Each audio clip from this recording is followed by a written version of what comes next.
Namaskar.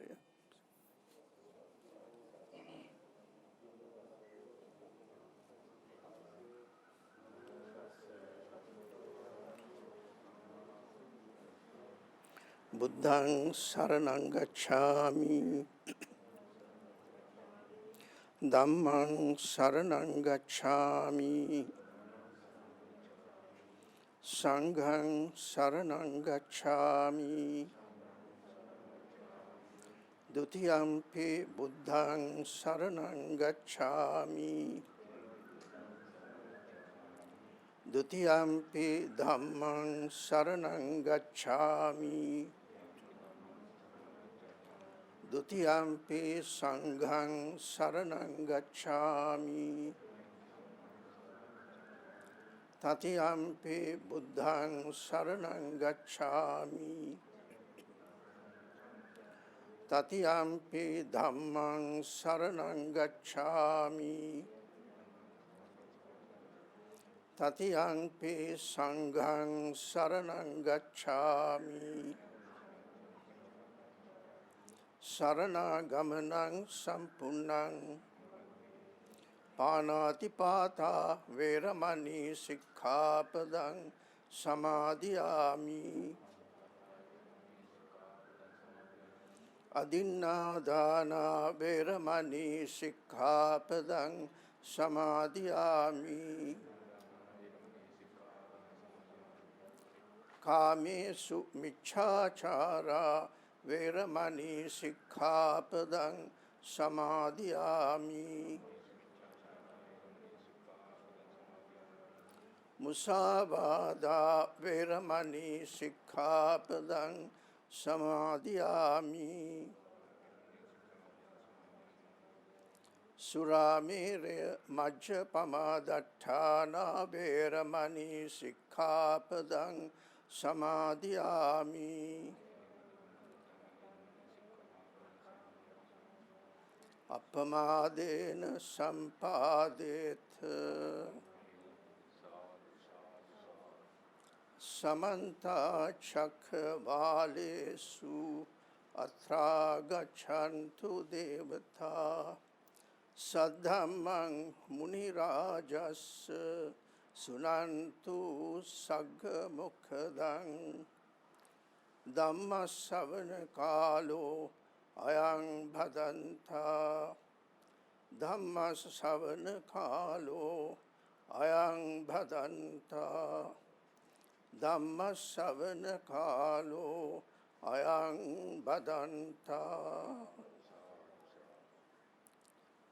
Aparutha Tesang Amatas Dvara Yesotavanto Pamunchantu Saddhang Vihangsa Sanyi Pagunang Nabhasing Dhammang Panitang Manujesu Brahma.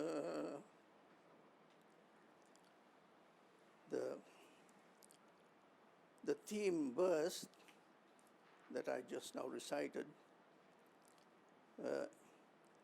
is in the Arya Pariyesana Sutta of the Majjhima Nikaya. Arya Pariyesana, that's the noble quest, the noble search of the Buddha. And in this particular sutta, the Buddha mentioned this.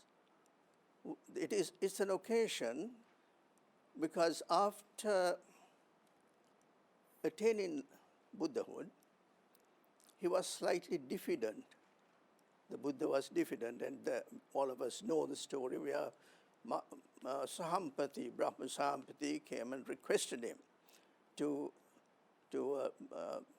preach the Dhamma. And then the Buddha mentioned this, Aparuta te sang amatasya dvara. Open are the doors to the deathless. It's very interesting words. Open are the doors to the deathless. Yoisotavanto pamunchantu saddhang. And those who have ears repose trust. Those who have ears repose trust. Vihingsa sanyi pagunang nabhasing dhammang panitang manujesu. Brahma, O Brahma, I did not, I was diffident. to preach the Dhamma, because the Dhamma that I am preaching, which is sublime, which I fully know, is difficult, is wearisome, is something is troublesome. So the Buddha was realized that the Dhamma that he has realized was not quite easy to observe by human beings. He was aware of that. Then he said, yes, there were people with little dust in their eyes, and let me, for their benefit, let me now, he started on his journey by going from Buddha Gaya to Varanasi, to the 5 Aztecs, and started the Dhamma. And from there, he is very interested in also after the first retreat, the 3 months retreat. He had so much of confidence in his 61 disciples. He said, go forth, for, and 2 people should not go in the same path. I'm confident that you can preach the Dhamma, and for the benefit, Bahujana Hitaya, Bahujana Sukhaya. Those are the 2 interesting words. Bahujana Sukhaya, Bahujana Hitaya. For the welfare, for the happiness of human beings. Go forth. So this is a very auspicious occasion, I think.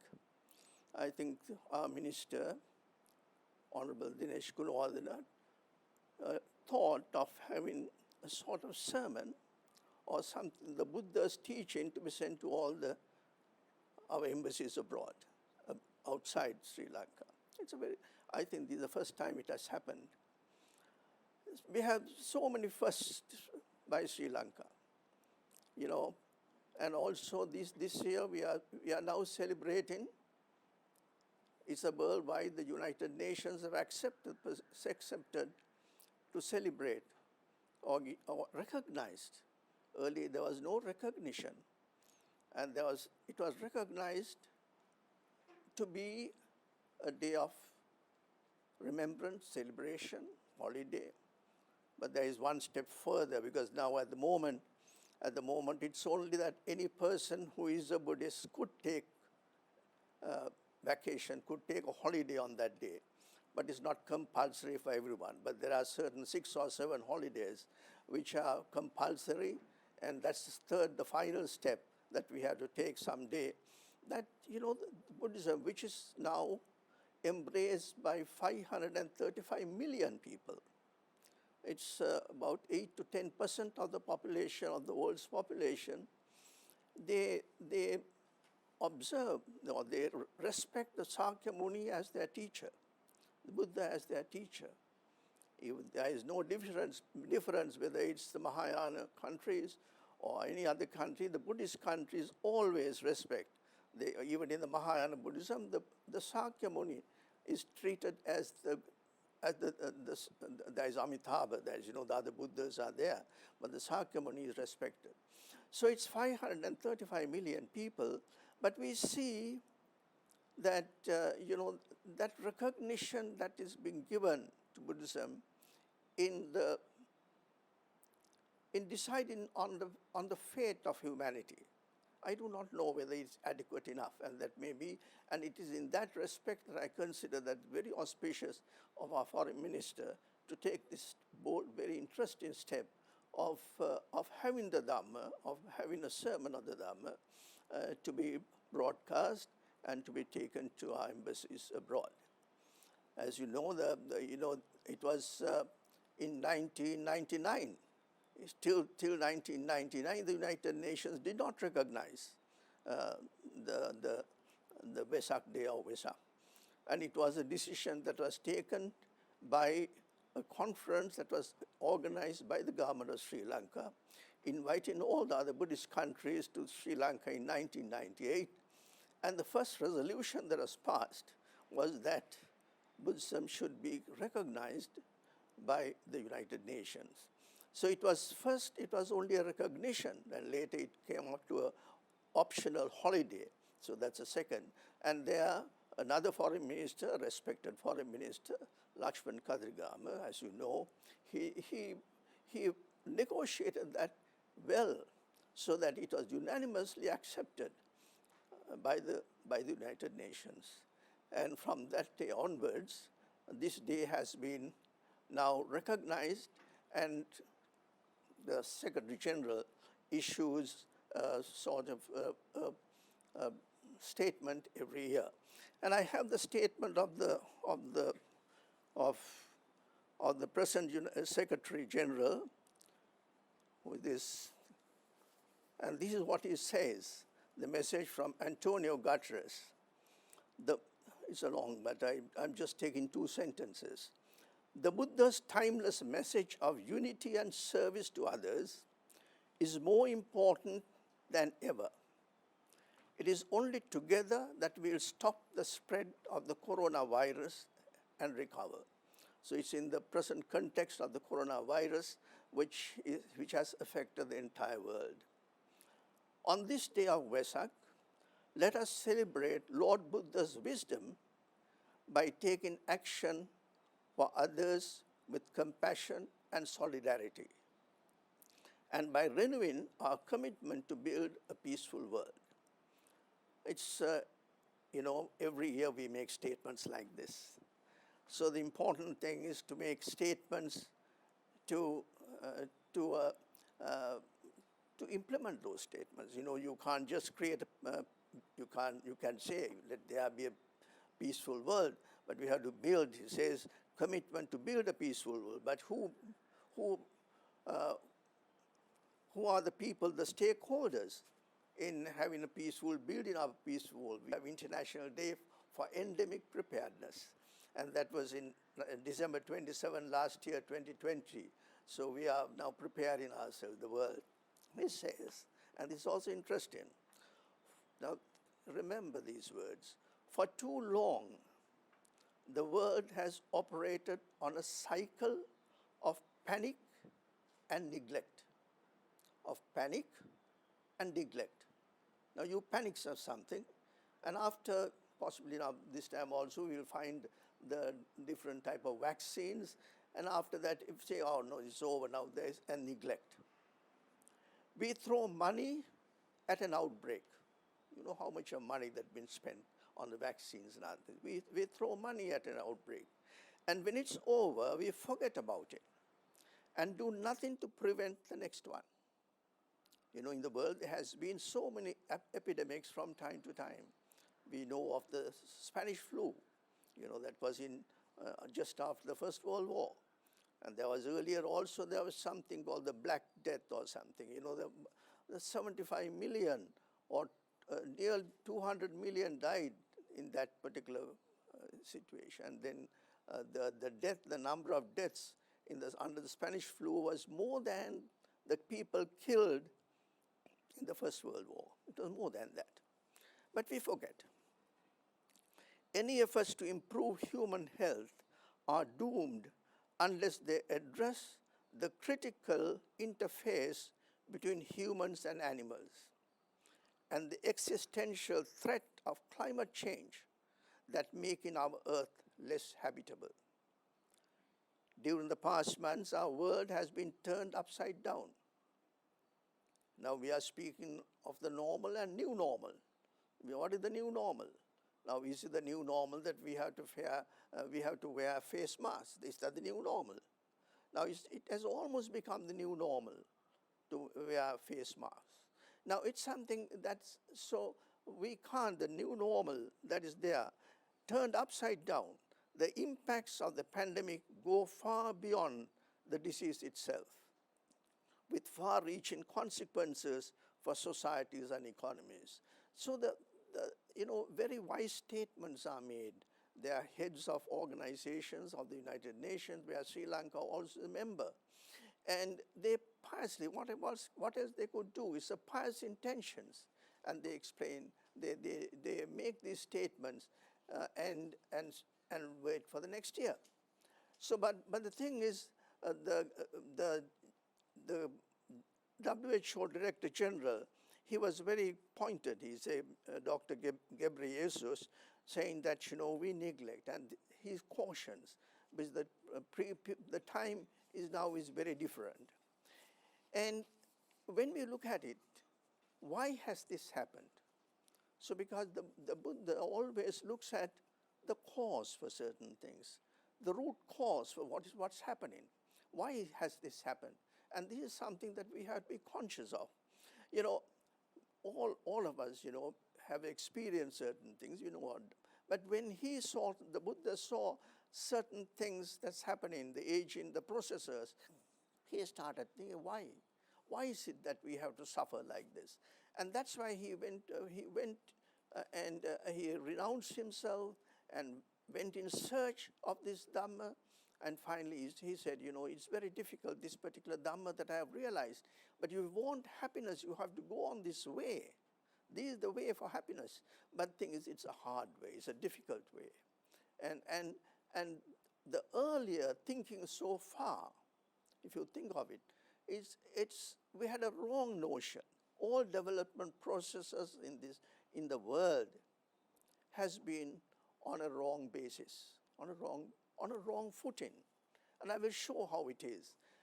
And that footing this is where in the creation of the world, in the creation, one of the important texts in the Genesis, there's a book called Genesis, that's the origin of the world, where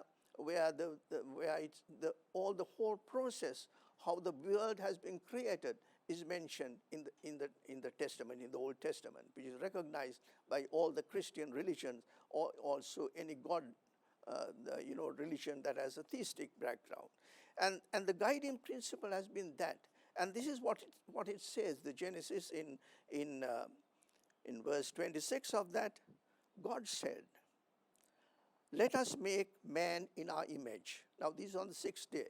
The creation started, and on the sixth day of creation, this is what happened.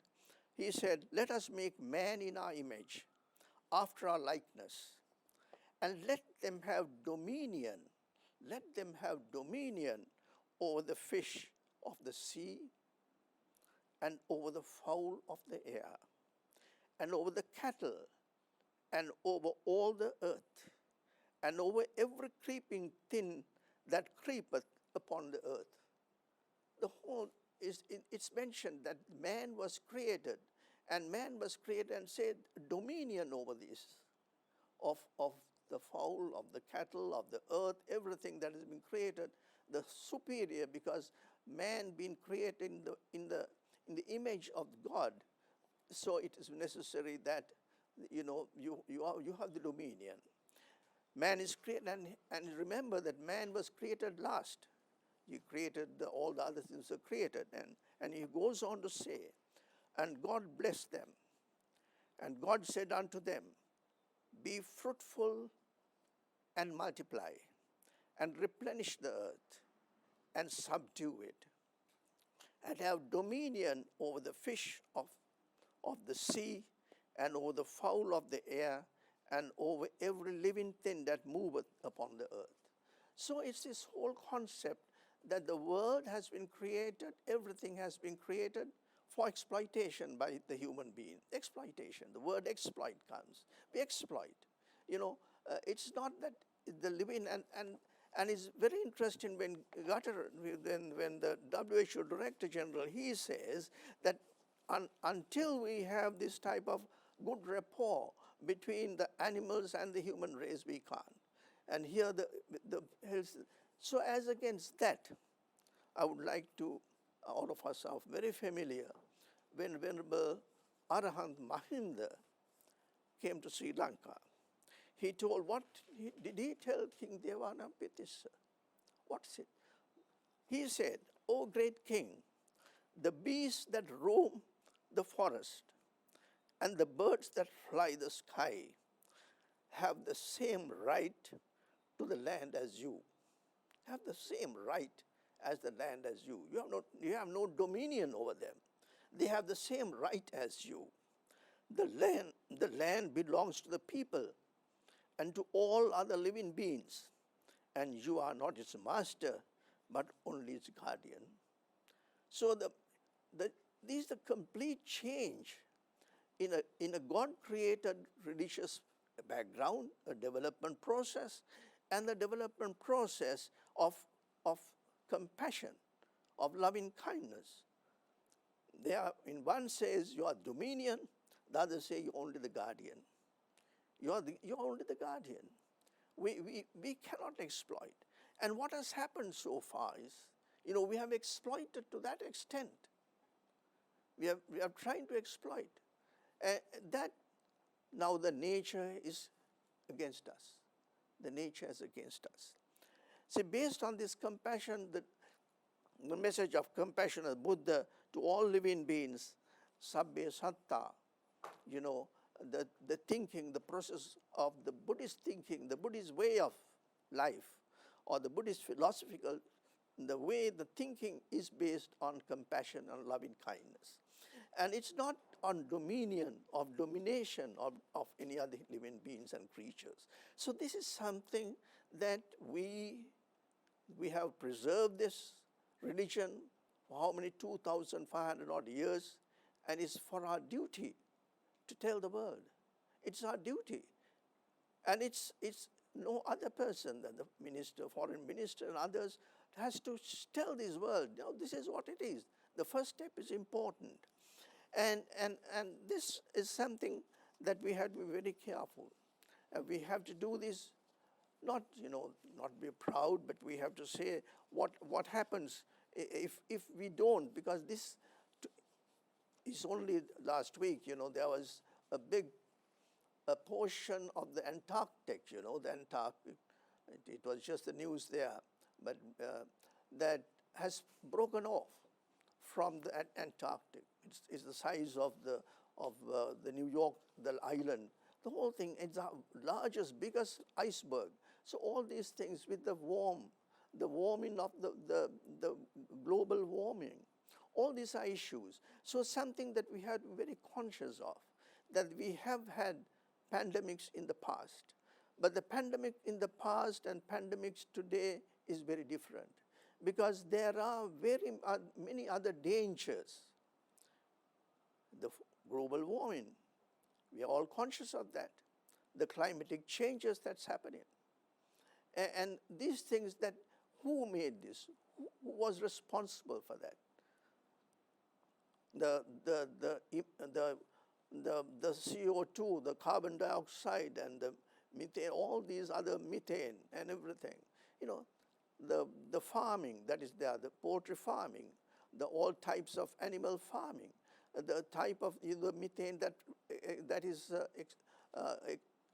to the atmosphere. These are human, we call it development.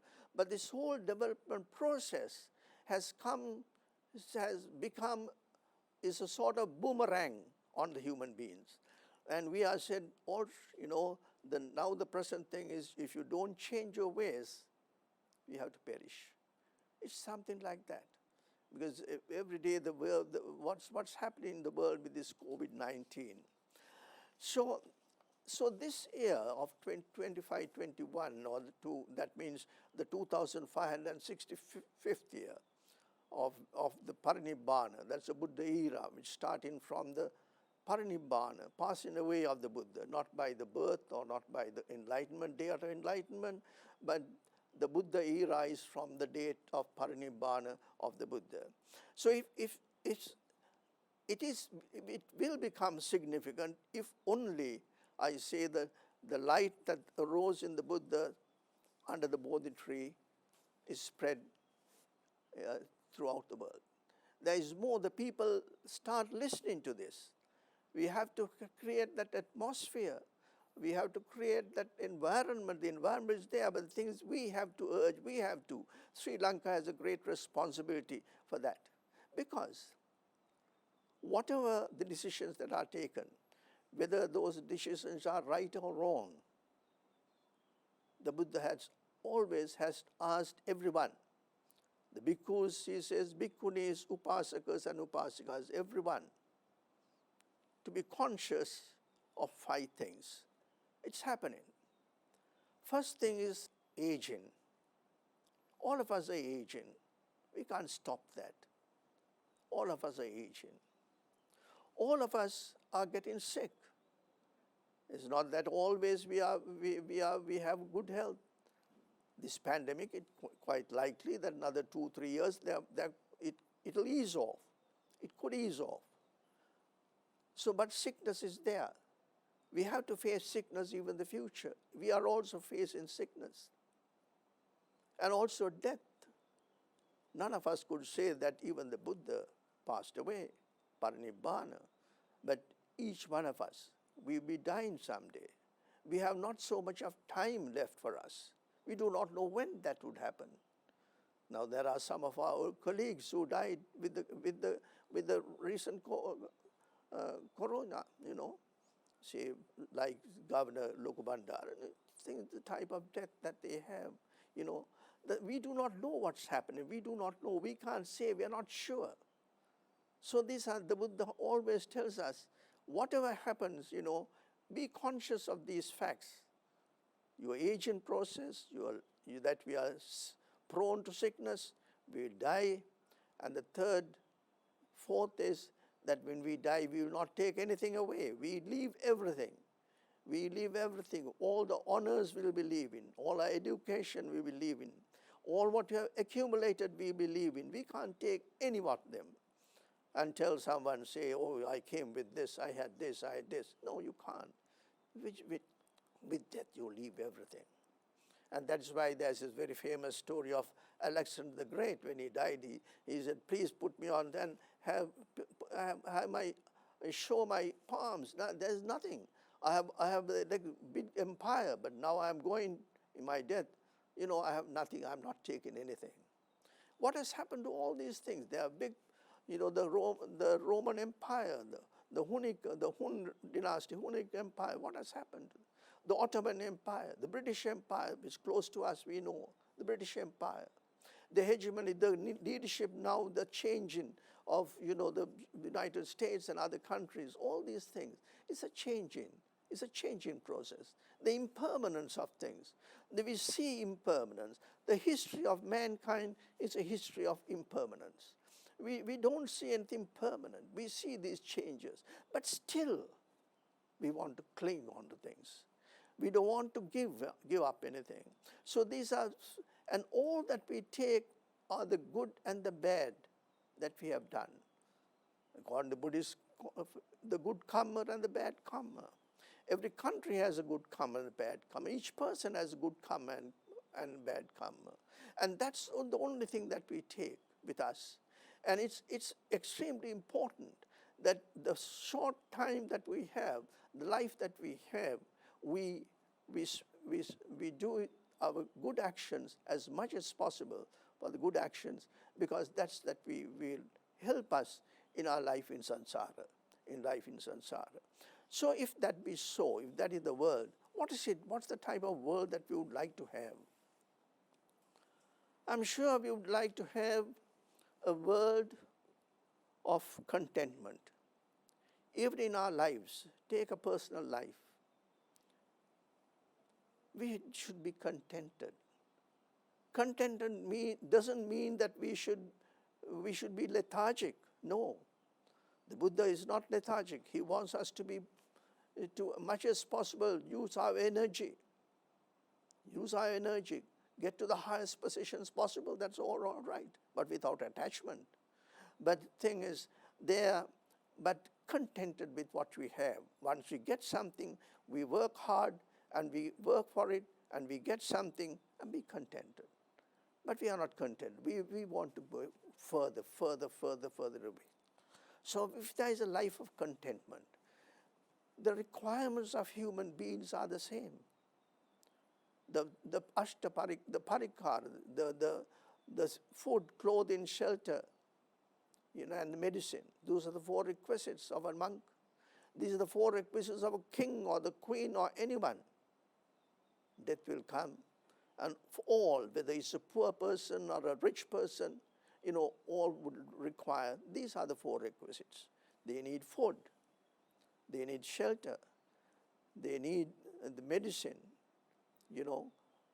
and also food, clothing. They have needs clothing. But why spend so much? Why are we? And it is because of that. We are not contented. We want more and more and more. We want to show something. which is that type of concept that has become, the world has become upside down because of this wrong. So a life of contentment. And if along with that life of contentment, if our people, everyone is easily supportable, easy to support, how much easy is it? But if it's not possible, if it's not unsatiated, our wants, our needs, our requirements, and this is the whole world is that. What do we do? And in trade, all these things is to create. You just open the papers, newspaper, and see how much of things to attract us to buy something else, to buy this. If it's not, we are not satisfied with this. We want something else. There was a time when India had only the ambassador car, but then they opened up, and now because what we want to travel from one place to another, and if it's going, if it's working, we can travel, and that's the need is travel. But how we travel, the vehicle that we travel, whether it's this, the latest, all those things are something that's where we have erred. We are not contented. We are not easily supportable. If the people are easily supported, that was what was there in Sri Lanka. It's a country of 2,500, so many years we had kings, and they're easily supportable. What are the ruins that we see in this country? We don't see the ruins of palaces, except for Parakram Bahu and Nisankamalla and a few others. But it's that we have the great in the images, or the Buddha's images, and other things, and then the stupas, the tanks, the reservoirs, all those things are there. But where are the people lived during that time? They didn't live in the open, but they had lived. So what is happening? But now what would happen? Now see you all know these things. The concrete that has happened is replacing the flora, how much of trees are being cut, and all those things. Today is only, I think, about 18% of our is covered by forest in this country. So these are things. So it's easy. We have to have a world which is easily supportable. If we can support the people, the basic needs. But the rich are rich, the poor are poor. We consider that the world is rich, but how many poor people are there? You see the squalor that is there. How many die, according to UN statistics, how many die every day due to hunger? They can't get one meal a day. But on the other hand, there is luxury on the other hand, the luxury. So this is the type of disparity that we see, that the whole world has gone out of proportion. This is not the Buddha way. That's what it is. And then we need a simple lifestyle. The people need a simple lifestyle, decent lifestyle. People, you should look clean and decent. And all that is required is that. It's not necessary for us to spend so much of, but that's business. And that's where the world. So the simple lifestyle, and it has to come from top. The simple lifestyle has to come, and let the country, everybody, this whole sophistication has not affected the ordinary person. I just looked at the statistics of this country with regard to our cars. Only 3 to 4% of our population own cars. The rest of this country do not have cars. Do not have cars. It's only 3 to 4% according to the. So that means, and we cater, if we cater only the 3 to the 4%, or should we cater to the other people, the normal people? They want decent transport. They want something there where they could go, where they want food. They want something. But that's where we have to be quite the living, the simple lifestyle for everybody. As you know, as Bhutan, another Buddhist country, has said, instead of GNP, we should have GNH. GNH, gross national happiness. And why can't the other Buddhist countries also look up that? and say, how can we develop the gross national happiness of a country? And why should we go by parameters that have been imposed on us? The GNP, the growth rate, and all those things, that's a different type of economy. And we are concerned about that. But are we concerned about the gross national happiness? Is there more happy people, happier people now? And these are things that we should, that's Buddhism living, that's the Buddhism that we want. And that's the Buddhism, the Buddha's teaching. So he says, simple lifestyle. Then we should have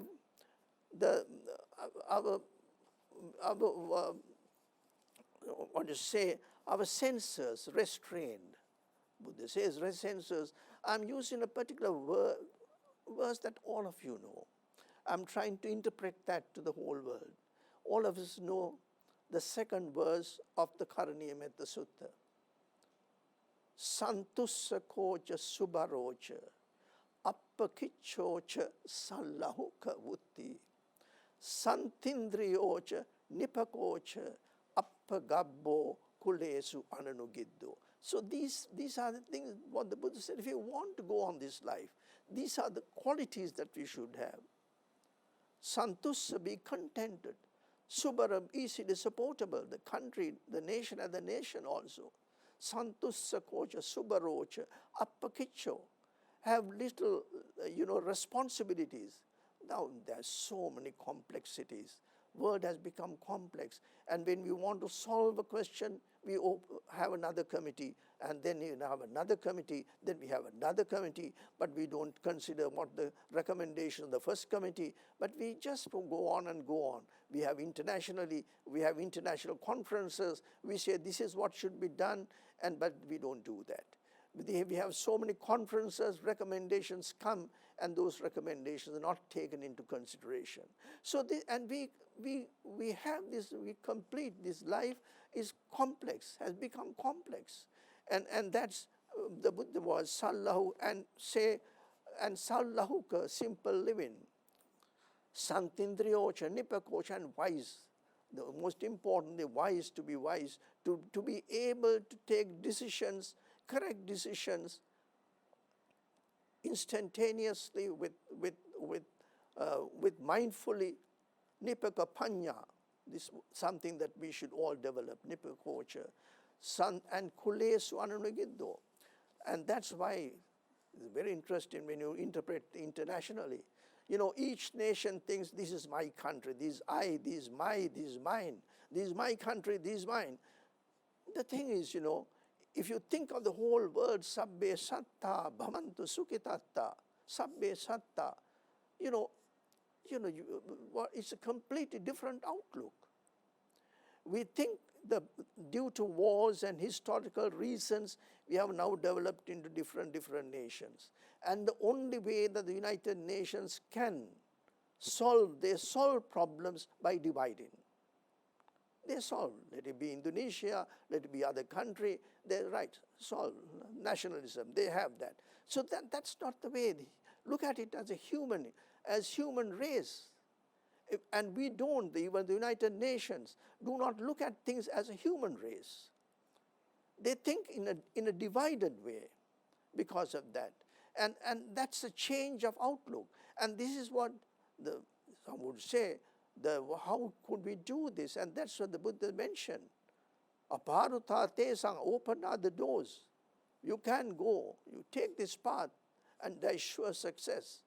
But it's difficult. It's not sacrifices. It's giving up, letting go. The whole philosophy of Dhamma, of Buddha, is letting go. Have what you want for yourself, and then let go. Give it to others. Don't grab, let go. So these are things that we have to look into, and we have to be very conscious of. As I said, we have, on several occasions, this country has taken the lead. After the Second World War, Jayanath Gnanaseeha, who's our statesman at that time, he's about anger, he says, We cannot solve this by having hatred. Hatred breeds hatred. Hatred has to be solved by non-hatred. Averena cha, not verena. Verena, averena cha. Averena cha. So and what a change that happened in that. In the same way, at least another foreign minister, he brought to the world that there is a thing called Vesak. There is a Buddha who is now the leader of 535 million, is now respected by the United Nations. But now the time has come for our foreign minister to show the world that if we do not change our ways, we will perish. If it's shown, it's very clear. What has happened, what's happening now, if you do not change the ways, the climatic changes and other things that are happening in the world, if man doesn't change his outlook, if the man doesn't think that we are we are dominating, but we have to live with nature. Think even in our country, we are thinking of the elephant-man conflict. You know, the elephant also has to live, man has to also live. How can we live together? So these are things that we have to solve in a manner that, you know, that elephants, the animals in this world, because they also have a role to play. They have the role to play. And the insecticides, what has happened to the world because of insecticides. And then now we are going back. In 1960s, we said have fertilizers, but now we are saying going back. You know, agriculture, everything, you know, all those things, we have changed our ways. It's extremely important that we change our ways. And Sri Lanka has a great responsibility. If we say that we have kept this Dhamma for 2,500 years or more, it's our duty, our responsibility to proclaim to the world, this is the way. We have to change our ways. We have to think of simple livelihood. We have to think of contentment. That particular verse itself is sufficient for us to change the way of life. And that happens finally to say, it changes. It has to happen in one's life. You can't tell the others. We have to change our lives. We have to think of ourselves. Or do we have those qualities? Are we leading a simple life? Do we have extra cars with us? Why should we have 3 cars if we can manage with 1 car? Transport required. Give up. Let go. Change. Change is required. So with that change, bring about the change in one's life. Bring about the change in one's country. And then bring about the change. Bring this to the United Nations and tell them, this is what it is. We can't bold enough and say, this is the way to do it. And that's the message of the Buddha. And open are the doors to the deathless. Open are the doors, but it's difficult. The path is difficult, but it has to be done. Apamadena sampadeta. So with those words, I finish my sermon.